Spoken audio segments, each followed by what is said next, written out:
Hello, j'espère que tu vas bien, je te retrouve aujourd'hui dans cette nouvelle vidéo et aujourd'hui je te retrouve pour parler des indispensables ou des essentiels puériculture à avoir quand on va avoir un bébé. Dans cette vidéo du coup on va faire un petit peu un point sur tout ce que j'estime important à avoir quand on va avoir un bébé. Là je te parle vraiment des, on va dire, des articles puériculture, donc ça peut être des meubles ou des choses que j'estime indispensables. Je parle pas de jouets en général, on va dire. J'ai déjà fait une vidéo à ce propos-là, donc je te la remettrai en barre d'infos sur les 15 jouets indispensables pour moi à avoir quand on va avoir un bébé. Mais là, j'ai vraiment me focus sur les articles de puériculture en général. Voilà pour ça, et on y va sans tarder. Le premier indispensable pour moi, peu importe si tu allaites ou non, c'est tout simplement le coussin d'allaitement ou le coussin de maternité. Enfin bon bref, il y a plein de noms qui se rattachent à ce fameux coussin. Pour moi, c'est un énorme indispensable parce qu'en fait, il permet en fait de caler le bébé en fait dans un espace assez restreint. Surtout qu'en général, les bébés aiment bien être contenus, voilà, être assez serrés. Et c'est vrai que pour ça, le coussin d'allaitement en fait répond parfaitement à ça. Également, si tu allaites, c'est pour ça qu'on parle d'un coussin d'allaitement, il permet en fait de bien te caler. Voilà, si tu veux mettre le bébé par exemple en position ballon de rugby ou ce genre de truc, tu peux le poser en fait sur le coussin. Donc c'est vrai qu'avoir un coussin d'allaitement, de maternité, tout ça, c'est vraiment pour moi un énorme indispensable.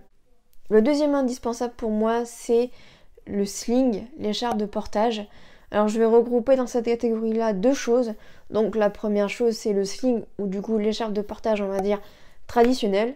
Encore une fois, il y a des personnes qui sont pas très à l'aise avec les slings et les écharpes. Ce que je peux comprendre parce que moi aussi, ça m'est arrivé par le passé d'être pas du tout à l'aise. Et parfois, il y a des bébés qui aiment pas trop ça. Alors on dit que si bébé aime pas trop ça, ça veut dire que le sling ou l'écharpe est pas très bien serré ou noué. Bon, encore une fois, il faut être un petit peu à l'aise avec tout ça. Donc si t'es pas à l'aise, maintenant, il y a de plus en plus de porte-bébés qui sont, on va dire, possibles dès la naissance. Donc encore une fois, il faut bien se renseigner, il faut bien chercher de partout et voir un petit peu qu'est-ce qui pourrait te correspondre et qu'est-ce qui pourrait te plaire. Et je vais mettre également dans cette catégorie-ci le sling d'eau. Alors le sling d'eau, et on en a entendu parler il y a peut-être un an et demi de ça, ça a fait un gros boom vraiment sur les réseaux. On a l'impression que les gens découvraient le sling d'eau. Pour moi, le sling d'eau également, c'est un indispensable, ne serait-ce que pour pouvoir prendre une douche en fait.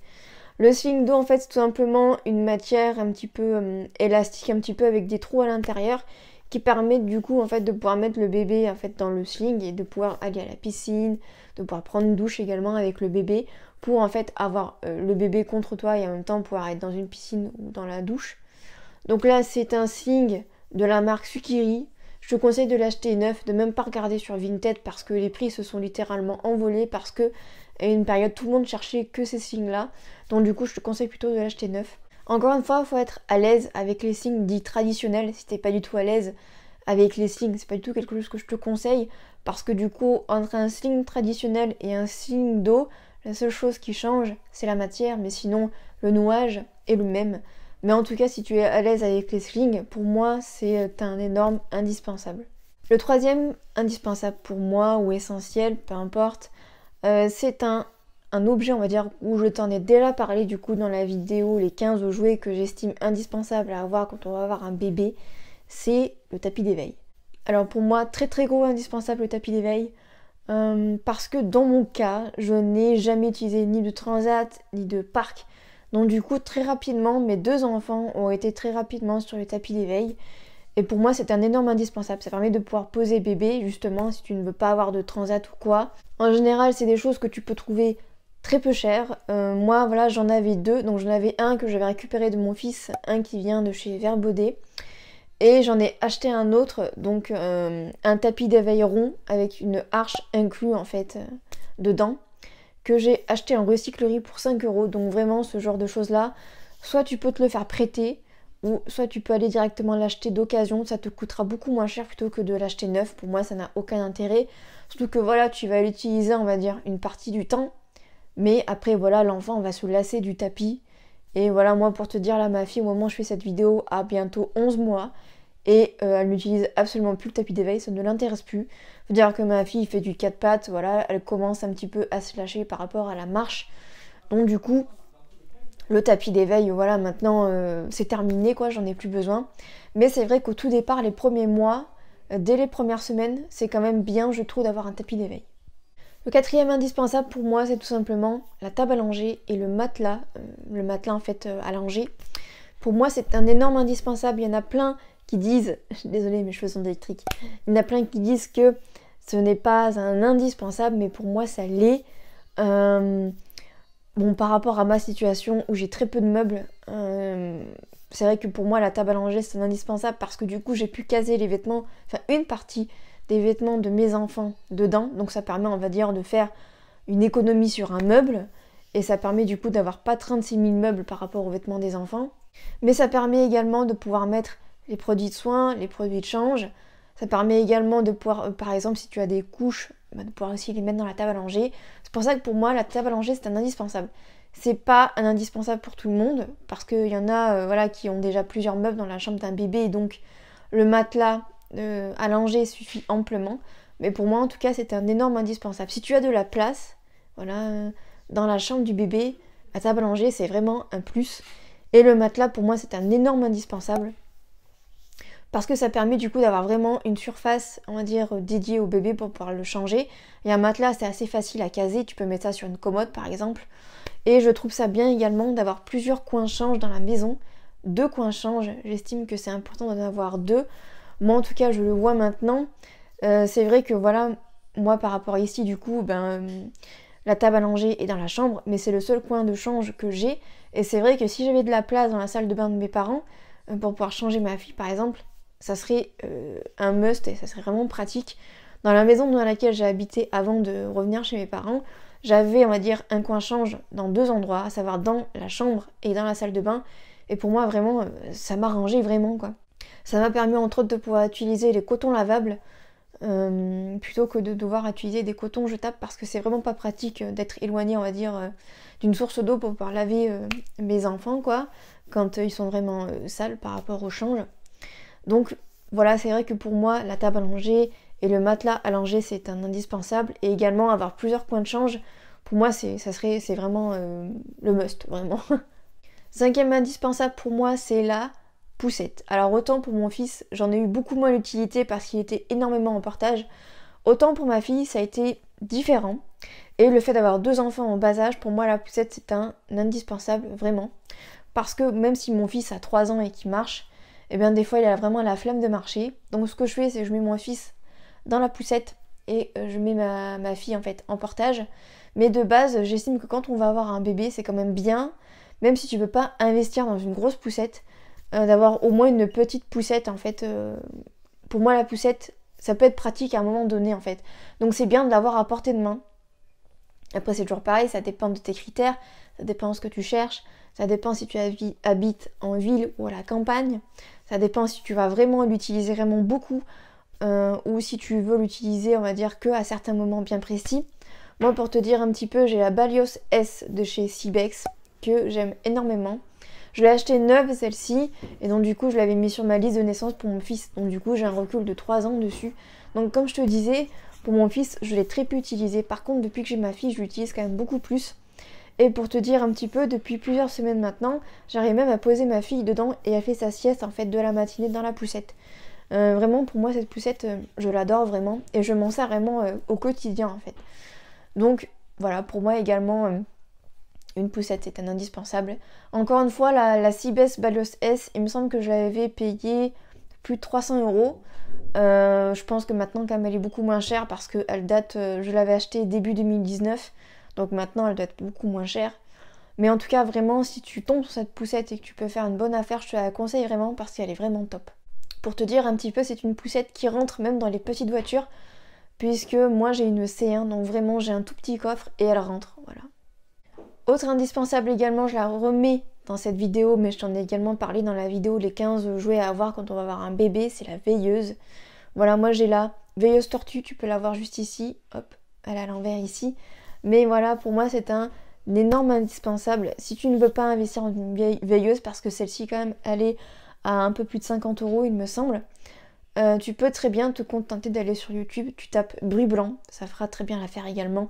En général les bébés sont on va dire, très très réceptifs au bruit blanc, donc au battement cardiaque, au bruit de la hotte, au bruit de l'aspirateur, tout ce genre de bruit-là qui sont un petit peu répétitifs et qu'ils entendent pendant 9 mois, les bébés adorent ça.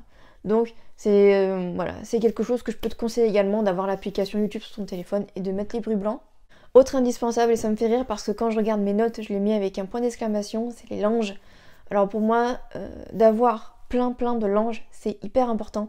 Limite, si tu dois retenir qu'une seule chose de cette vidéo, je vais y arriver, c'est les langes.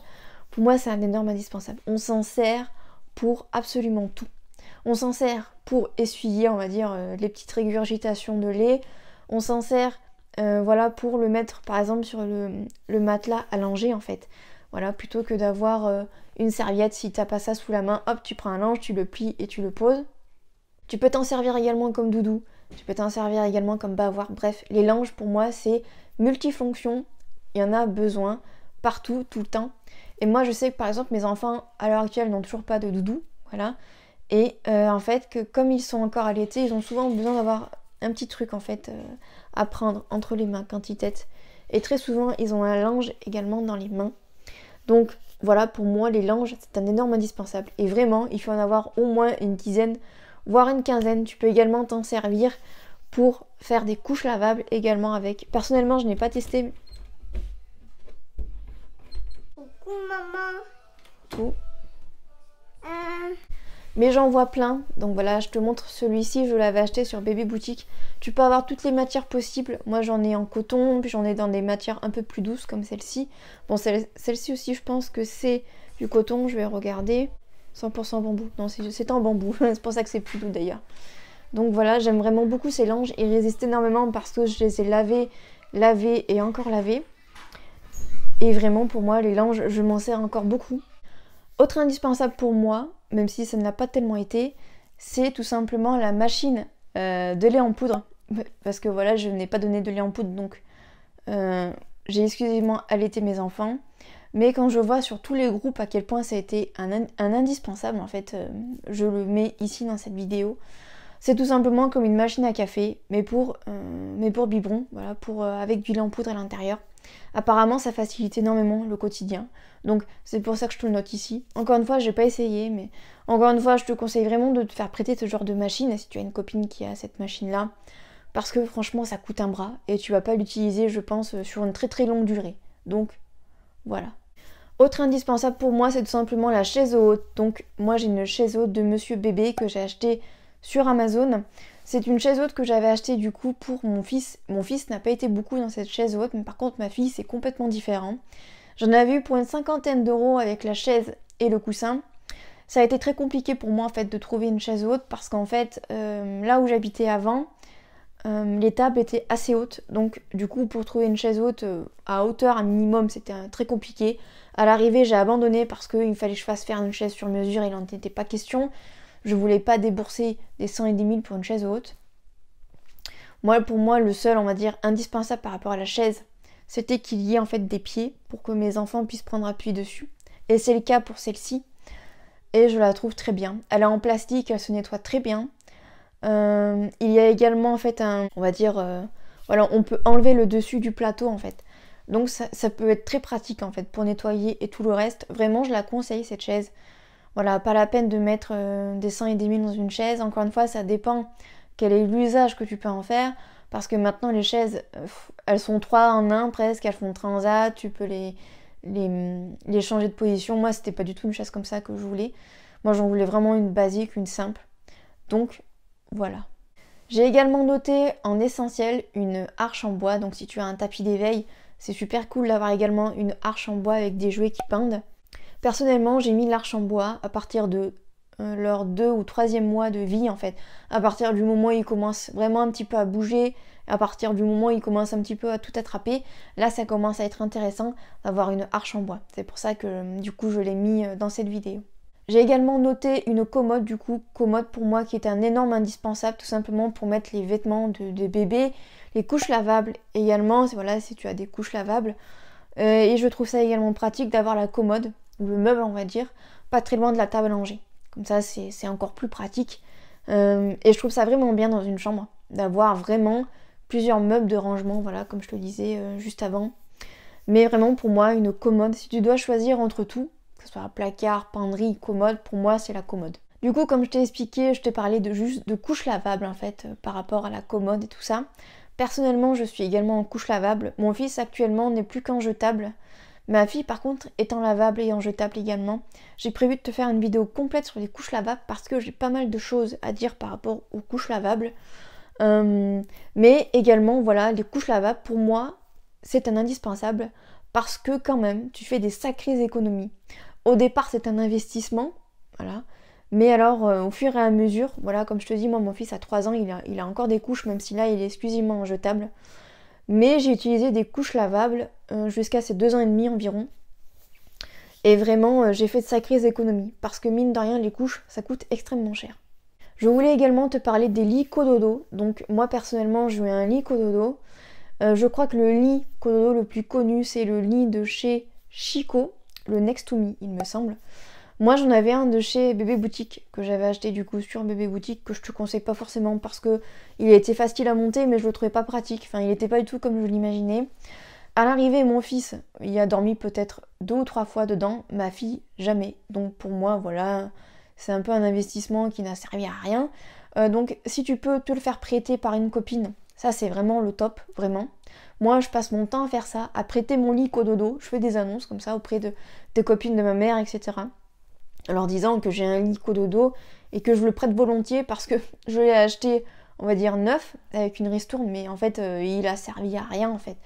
Mes enfants en sont très peu servis, donc du coup je le prête autour de moi. Donc c'est pour ça que je t'en parle du coup. Essaye vraiment de te faire prêter un lit cododo parce que c'est vrai qu'en fonction des enfants, eh bien tu vas pas forcément l'utiliser et en fonction de toi également. C'est vrai que souvent on peut se dire qu'on va utiliser, puis à l'arrivée on l'utilise pas du tout. Moi personnellement pour mon fils je pensais que j'allais l'utiliser, puis à l'arrivée je ne l'ai pas du tout utilisé. Donc bon, indispensable oui et non. Si tu peux te le faire prêter, c'est un bon compromis. Autre indispensable pour moi c'est le sac à langer ou un sac à dos, ça dépend ce que tu veux. Moi personnellement je partirais plus sur un sac à dos plutôt que sur un sac à langer. Déjà pour le prix, parce que les sacs à langer ça coûte une blinde déjà. Et surtout le fait qu'un sac à dos c'est hyper pratique, surtout quand tu as des enfants. Ça te permet d'avoir ton bébé en portage et d'avoir ton sac à dos dans le dos. Ça permet également de répartir la charge en fait sur ton dos plutôt que d'avoir un sac à langer où voilà tu le mets en bandoulière ou que sur une épaule. Parce que mine de rien on peut vite en mettre du bazar dans un sac. Donc pour moi voilà c'est un énorme indispensable d'avoir un sac où dedans tu puisses mettre des affaires. Autre indispensable pour moi, c'est une cape de bain en fait pour le bain. Alors au départ, je pensais pas du tout que c'était un indispensable, au contraire, je pensais que c'était gadget. Et en fait, avec le recul, voilà, mon fils a 2 capes de bain et en fait, je trouve ça tellement génial en fait, surtout quand ils sont bébés, de pouvoir en fait rabattre la petite cape en fait sur la tête et de pouvoir un peu leur sécher la tête. Ben pour moi, mine de rien, c'est quand même bien pratique plutôt que d'avoir une serviette, on va dire classique. Et je trouve en plus de ça que les capes de bain pour bébé sont plus douces en fait que les serviettes, on va dire traditionnelles, on va dire. Enfin, en tout cas c'est mon impression. Donc c'est également quelque chose que je rajoute dans cette vidéo. J'ai également mis le rocking chair, donc c'est tout simplement en fait un fauteuil qui se bascule. Même si j'en ai jamais eu, mais en fait je me dis avec le recul que j'aurais adoré en avoir un. Parce que les premiers temps on a très souvent un bébé au bras, on passe notre temps à le bercer. Et le fait d'avoir un rocking chair qui se balance en fait, ça permet en fait de s'économiser et de pas trop se fatiguer. Sauf qu'en général les rocking chairs ils ont vraiment des très gros en fait rabats, ce que j'appelle rabat, mais voilà où tu peux poser tes bras. Et franchement c'est top. Et en fait comme ça a un mouvement en fait de balancier, ça berce également bébé, c'est vraiment top. Un rocking chair vraiment également pour moi c'est un indispensable. Et j'ai également mis une tour d'observation. Pour moi également, c'était un indispensable. Pour mon fils, en tout cas, je l'ai vu. Pour mon fils, on s'en est énormément servi. Puisqu'en fait, il y a une période où, voilà, je te dis, il a très peu utilisé la chaise haute. Mais par contre, il a beaucoup mangé sur une petite table. Ensuite, il a mangé dans sa tour d'observation. Et même comme c'était un enfant qui adore cuisiner depuis tout petit, il montait très souvent sur sa tour d'observation pour pouvoir cuisiner avec moi. Donc c'est vrai qu'également une tour d'observation, si tu as de la place encore une fois chez toi, ça peut être un énorme indispensable, vraiment, c'est très pratique surtout quand il commence à grandir. Et maintenant pour clôturer cette vidéo, je vais te parler des articles que je ne t'ai pas parlé justement, à savoir le babyphone, le transat de bain, la baignoire, le lit à barreaux, pardon, le parc également, bref, tout ça, les poubelles à couches aussi également, je t'en ai pas parlé. Bref, tous ces articles qu'on peut penser que ce sont des indispensables, mais je ne t'en ai absolument pas parlé. Donc du coup, je vais t'en parler un petit peu brièvement. Donc, dans un premier temps, c'est tout simplement parce que mes enfants sont en cododo avec moi depuis la naissance, donc ils n'ont jamais dormi dans un lit à barreaux. Donc pour moi, ben voilà, c'est pas du tout un indispensable. Je t'ai pas parlé non plus du lit parapluie parce que quand on part à l'extérieur et que mes enfants s'endorment partout. Que ça soit dans un lit, que ça soit sur un canapé, pardon, même par terre pour mon fils, voilà, mon fils dort partout. Donc pour moi le lit parapluie également, ben, ça n'a pas d'intérêt. Pour ce qui est de la poubelle à couches, pour moi c'est gadget également. Par rapport à l'odeur, il y en a certains qui ne supportent pas l'odeur, donc voilà, après encore une fois ça dépend de chacun. Mais voilà, pour moi comme je te dis, ça ne me pose pas de problème, malgré le fait que je dors quand même dans la pièce où je change mes enfants et que la poubelle est vraiment en face de mon lit. Voilà, si vraiment l'odeur est insoutenable, et bien voilà, je change le sac poubelle tout simplement. Pour ce qui est de la baignoire et du transat de bain, en fait, transat de bain, j'en avais un pour mon fils que j'ai très peu utilisé puisque mes enfants sont également en bain libre depuis pratiquement la naissance également. Et quand ils ne sont pas en bain libre depuis la naissance, ils prenaient des bains avec moi. Donc pour moi, voilà, ça n'a aucun intérêt. Il m'est arrivé d'avoir quand même une baignoire parce qu'en fait l'appartement, j'y ai vécu très peu de temps en fait, juste avant de revenir chez mes parents, mais on n'avait qu'une douche, donc j'utilisais une baignoire, mais en fait c'était pas du tout pratique, j'aimais pas du tout, donc voilà, encore une fois, si j'avais pas eu de baignoire, j'en aurais pas eu, ça m'aurait pas dérangé. Là on m'en avait prêté une, donc c'est pour ça que bon, je l'ai utilisée pour voir, mais en fait non, pour moi ça n'a aucun intérêt. Pour moi, encore une fois, je précise.